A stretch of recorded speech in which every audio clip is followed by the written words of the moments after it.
আমরা এখন যাচ্ছি মৎস্যকন্যার উদ্দেশ্যে। জঙ্গলের পথে, জঙ্গলের বুক চিরে আমরা বেরোবো এখন সমুদ্র সৈকতে। আর এখানে হচ্ছে ঝাউবন। এখানে দুখানা শিয়ালের দর্শন পেয়েছিলাম। এখানে আমাদের এই হচ্ছে বস, ইনি আমাদের পুরো অ্যাডভেঞ্চারটাকে উৎসাহ দিচ্ছেন। আর এইখানে হচ্ছে সেই জঙ্গল, যার জন্য আমরা এখানে এসেছি।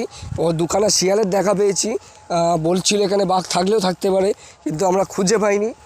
আমরা এখন এই রাস্তা দেখতে পাচ্ছেন, এই রাস্তা ধরে আমরা এগিয়ে গেলে চলে যাব সেই সমুদ্র সৈকতে, সেই অজানার রহস্যে, যেখানে বলছিল এরা নাকি মৎস্যকন্যা খুঁজে পেয়েছে।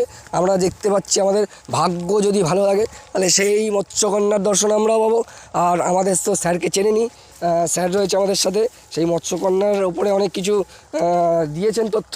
বাকিটা দেখছি অজানার উদ্দেশ্যে, সঙ্গে থাকুন।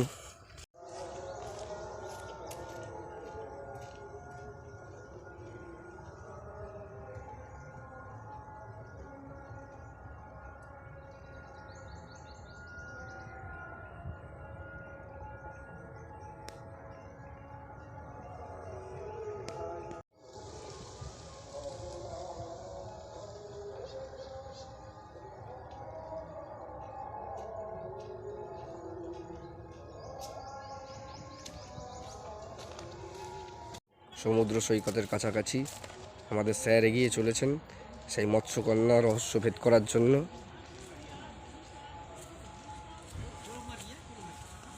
এখানে আমরা একা নেই, অনেক লোকেরাই রয়েছে যারা এই রহস্য ভেদ করার উদ্দেশ্যে চলে এসছে। আমরা এসছি আমাদের ভাগ্য পরীক্ষার জন্য। আমাদের স্যার আগে,